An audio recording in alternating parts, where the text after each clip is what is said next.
Hi, in this short video I will be introducing on some ethical theories that can be used to discuss on bioethical dilemma.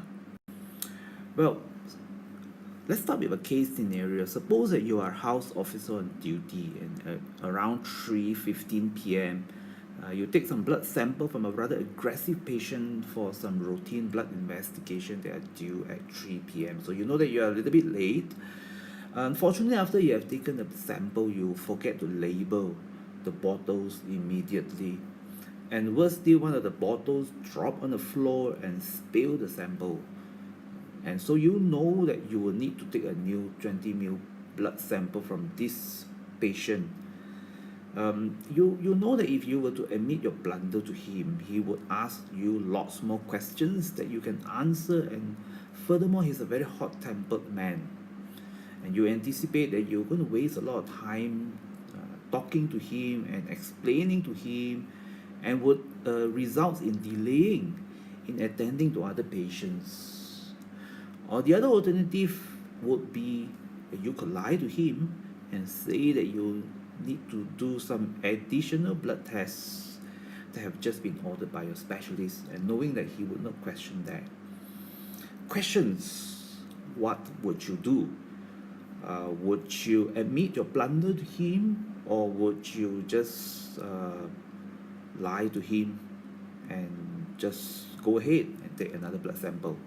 Well, perhaps that at this moment you may want to pause the videos and discuss among yourselves what would you do.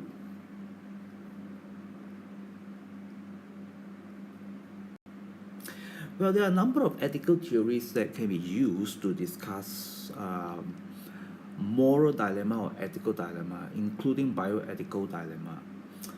One of the first theory is called consequentialism. The theory of consequentialism says that an action is right and only right if it promotes the best consequences. And therefore, arguing from this theory, selling organs may promote the best consequences for someone in end-stage renal failure who is in a dire need for a kidney transplant.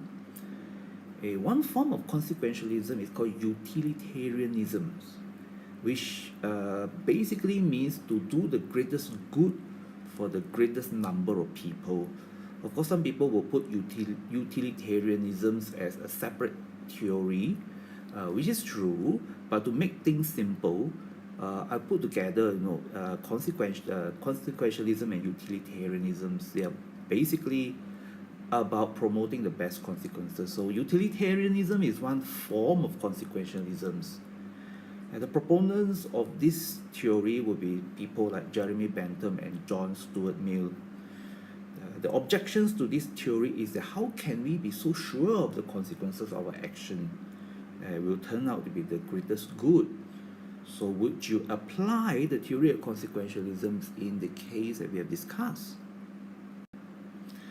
The second theory is called the deontology, which also means duty-based. It comes from the Greek word deon, which is the duty. So it focuses on the duties rather than on the consequences. So certain actions are intrinsically right or wrong. That is right or wrong in themselves, regardless of the consequences that may follow from these actions.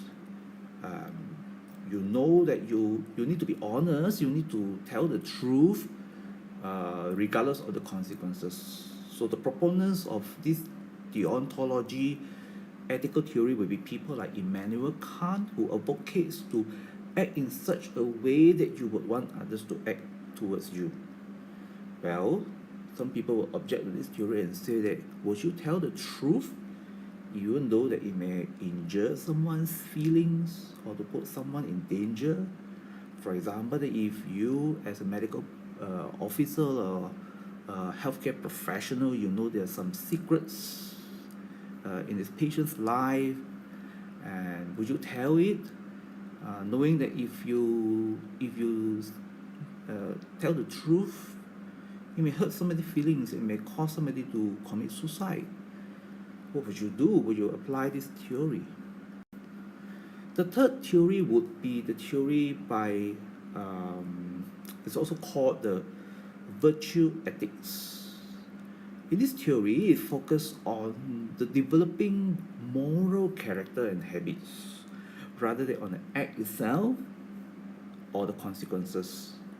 So in other words, living an ethical life means that you are practicing or you're exercising the right character traits or virtues, and as a result, it may cause or have uh, developed would have developed some appropriate moral character. So good character traits that would actually commonly regarded as good virtues in this context would be like courage, temperance, justice, wisdom, generosity, and good temper. But the question is that if the objections would be if good character trait is what it takes to execute an act with tragic consequences, will you still do it? Well, let's take an extreme example. For example, keeping one's promise is a good character. Everybody knows that.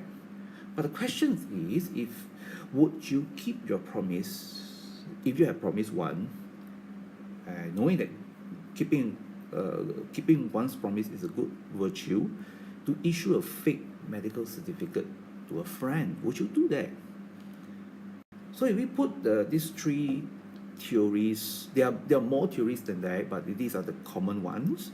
In a nutshell, consequentialism theory means it focuses on the consequences of an act, in order to determine whether this act is actually a moral or immoral.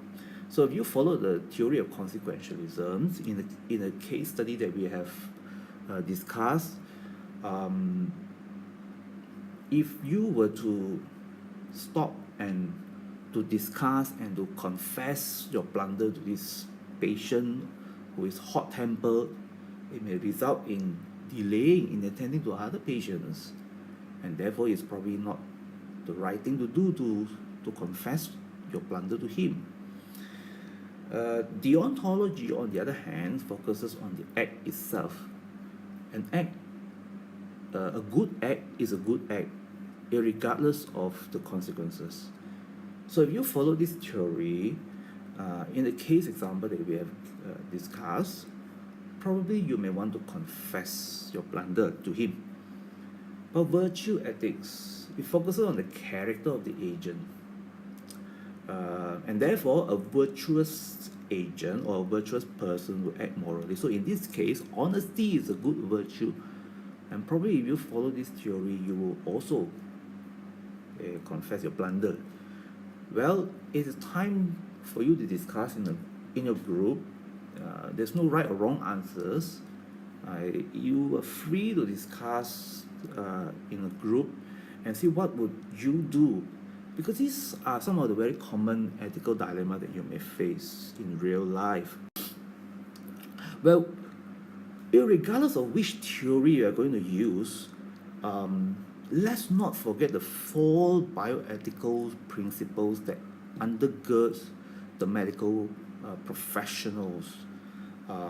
Whichever theory that you want to use, make sure you uphold the principle of beneficence, the principles of non-maleficence, the principle of autonomy, as well as the principle of distributive justice. We're not going to explain on this one because this will be explained in another tutorial, and this is something that probably is well known to many people. So feel free to discuss and send in your comments. Thank you.